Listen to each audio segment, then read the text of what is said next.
Hello to all the client-crazed, lead-languished, and patron-petered out. Welcome to part 2 on my series on advocacy, where I advocate for the multiple people involved in the transaction of your vehicle. In this installment, I advocate for the customer. Now, I have been accused by past employers of being too much of a customer advocate, but can you really advocate too much for the people who are paying your bills? We're going to talk about the customer experience and the things that customers dread when it comes time to buy a car. Now, buying a car can be an easy process, but oftentimes it's not. Long before I was selling cars, I was buying cars, and I've had both good and bad experiences, and those experiences have helped shape me into the kind of salesman that I want to be. Now, without further ado, here are the top 10 things that customers want salesmen to know before they ever walk in the door. Number 10. Budgeting. Many customers are on a strict budget. Now, different lifestyles and personal situations will account for different budgets, but they all have their restraints. It's important for you to figure out what those restraints are so you can be realistic about the car that you're showing them. There is nothing worse than showing a customer a car that they fall in love with and then informing them that they can't afford it. Number 9. Pricing is weird. Customers that shop around, especially those that shop online, are going to find a wide array of prices on seemingly identical vehicles. They may even find your vehicle on multiple sites with different prices. Salesmen, this can be very confusing, and it's up to you to get to the bottom of exactly why these differences occur and be able to explain it to the customer and get to the bottom of what the actual price of the vehicle is. I really like this car. Great, it costs this much. Oh, but I saw it on VehicleSage.com for this much. Well, they can be very misleading. They don't even take into account cleaning or reconditioning of the vehicle.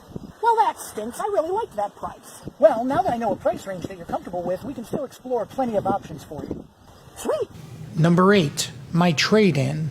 Customers' trade-ins often have sentimental value. You'll be hard-pressed to find any customer who doesn't have a lot of stories to tell you about the car that they're getting ready to turn over to you. However, that sentimental value can often translate into monetary value for them. You'll usually find that you have to take time to make them comfortable with the amount that they're getting for their trade. I'm not saying you'll always be able to give them the value they want, but I am saying if you call their baby ugly, you'll probably have a fight on your hands. Number 7. They don't do this every day.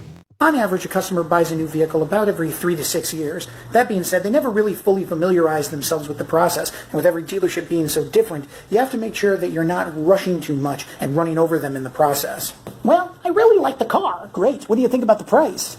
It's not bad. I just wonder if... Super. We'll go ahead and get your credit app filled out. Well, wait. I'm not sure that... Great. The finance manager will see you soon.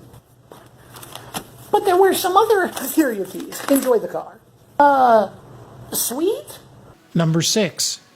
The time. Sometimes customers have to take off work or make special arrangements in order to have the time to go car shopping. That means they don't always have the time to sit there and go through the entire process in one sitting. So make sure you're clear on how long things are going to take so you don't have customers constantly checking their watches. Even though they're out car shopping, they have other priorities too. Number 5. They don't trust you. Whether it be from stereotypes or from bad experiences, most customers don't trust salesmen that much. Now, we've talked about this in previous videos, but the point is, if you want your customer to trust you, just expect to have to earn it. Don't expect it to be freely given. Number 4. Customers are doing their homework. Not every customer is going to be an expert car buyer, but you can imagine that a lot of them have done their research, and a lot of them just have quite a bit of car shopping experience. They've probably already price compared your car against dozens of others just like it. So don't be surprised if occasionally they know more about the car they're looking at than you do. Number 3. Respect. This one seems a bit like a given, but it comes up a lot. Customers really just want to feel like they're being respected, both as a person and as someone who's getting ready to make an investment. They don't ever want to feel like you're not taking them seriously or like your mind is somewhere else. I really like this car. Great. It costs this much. That's probably above my price range. Do you have anything else similar but a little less expensive? Oh, would you prefer to look in the junker section? Excuse me? Maybe I can call the used car store and magically put together exactly what you're looking for. Well, there's no need to be rude. Hey, I'm talking to you. Number 2, financing is complicated.